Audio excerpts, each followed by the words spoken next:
Not in my backyard. Russia puts the US and the EU on notice with military and diplomatic moves against Georgia.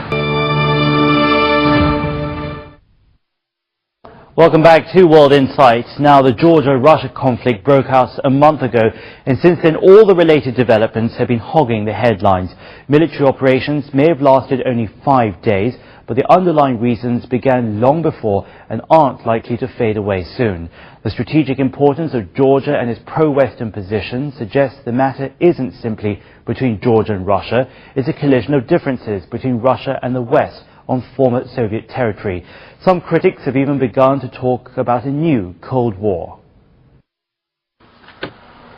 The undeclared war between Georgia and Russia has ended, but for the villagers here, the suffering has just begun. In the village of Kiavi, 11 kilometers from the South Ossetian capital, Kinvali, many younger residents fled the violence, while some of the elderly were left to survive as best they could. I don't know how you'd call it, but this is a dead town now. On August the 7th, shortly before midnight, Georgian forces launched a sudden attack on its breakaway region of South Ossetia. The next day, Russia sent in troops to counter Georgia's operations, while its warplanes bombed Georgian targets in the region. On August the 25th, the Russian parliament voted unanimously to ask the president to recognize the independence of South Ossetia and Georgia's other breakaway region, Abkhazia. I have signed a decree on the recognition by the Russian Federation of the independence of South Ossetia and the independence of Abkhazia. Russia calls on other nations to follow its example. The U.S. made clear its full support to its ally, Georgia. We support Georgia's sovereignty, we support its independence, we support its territorial integrity, we support its democracy and its democratically elected government.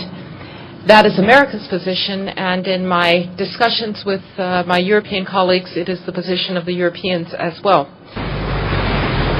2 weeks ago, a U.S. military ship carrying humanitarian aid docked at Georgia's Black Sea port of Batumi. The arrival of the USS McFall put the U.S. Navy in close proximity to Russia's Black Sea fleet. We consider Georgia a friend, and the Republic of Georgia has asked for our help, and we're here to respond, and we're very glad to be here. One of the goals we had was to get here as fast as we could, and we did, and you'll see this is going to be a cooperative effort with the United States Navy, United States Coast Guard. The issue prompted the European Union to call an emergency summit this past Monday. EU officials said unless Russian troops pulled back from positions in Georgia, talks on the wide-ranging political and economic agreement would be put on. I want to note that this meeting was not directed against Russia, but that it is clear that Russia's behavior over the last few weeks has given rise to profound concern in Europe and beyond. What does Russia want? Trust and cooperation, or defiance and a rise in tension? The EU decision was widely seen as a mild action, failing to meet Georgia's call for a tougher stance. Analysts say the big challenge for the West is how to respond to Russia's actions without hurting its own interests.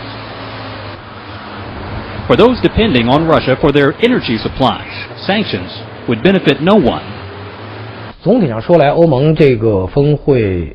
outcome of the EU summit was not surprising. The EU dropped talk of sanctions on Russia, which disappointed the Georgian government. Differences remain among the EU member states. European leaders also have to consider the impact of tougher action on their own countries. But the conflict isn't, and never has been, just about Georgia. It is about the reassertion of Russia as a world power. The country has suffered for years over the collapse of the Soviet Union. The U.S.-led NATO has been increasingly occupying Russia's traditional strategic space. The eastward march of NATO has swallowed up former members of the Warsaw Pact. Back in July, the U.S. and the Czech Republic signed an initial agreement to begin basing part of a U.S. missile shield in the former Soviet satellite. 从冷战这10几年来看，不断挤压俄罗斯的战略空间。 After the Cold War, the U.S. has done a lot to exert influence and take control on former Soviet soil. It's the national strategy of the U.S. and the West as a whole. It collided with the national interests of Russia.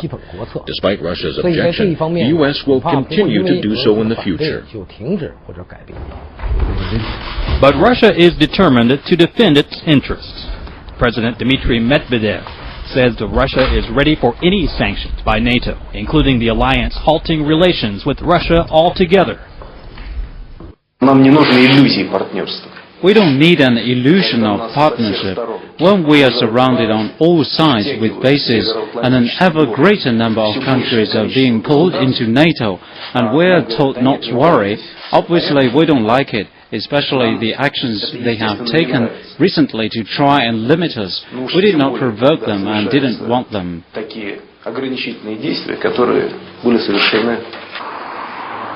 Some critics say the West could respond to Russia with economic leverage, such as making it harder to join the World Trade Organization. But Prime Minister Vladimir Putin says Russia sees no advantages to WTO membership and should freeze some commitments made during entry talks. Russia has pushed farther away from the West after the conflict. 2个方面的原因造成的，一个方面当然是俄罗斯自身的。 Two reasons lie behind Russia's tough stance. Firstly, Russia has regained its confidence through its economic and military development in recent years. Secondly, the West has been trying to occupy Russia's strategic space since the end of the Cold War. The West doesn't consider Russia's objection in issues like the expansion of NATO and missile defense system. So Russia took some extreme steps to counter the West's engagement in the region. The Georgia-Russia conflict has displaced tens of thousands of people. These children are still coming to terms with their ordeal, and their future remains uncertain.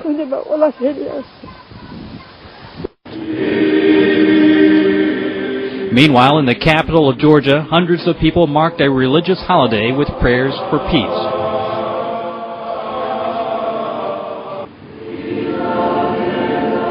For many ordinary people, it seems only a miracle can succeed where the earthly powers have so far failed. Well, what else can we say? For years now, Western powers have been trying various means to draw Russia into its framework. They need Moscow's cooperation in climate change, fighting terrorism, and realizing some kind of peace in the Middle East. And let's not forget curbing Iran's nuclear ambitions. On Russia's side, meanwhile, the EU may be dependent on its energy. It's also Russia's biggest customer. The complex relations of all the major powers involved means there's no easy answers in today's world politics. Coming up next, another Japanese Prime Minister falls as Yasuo Fukuda turns in his resignation. Stay with us. Don't go away.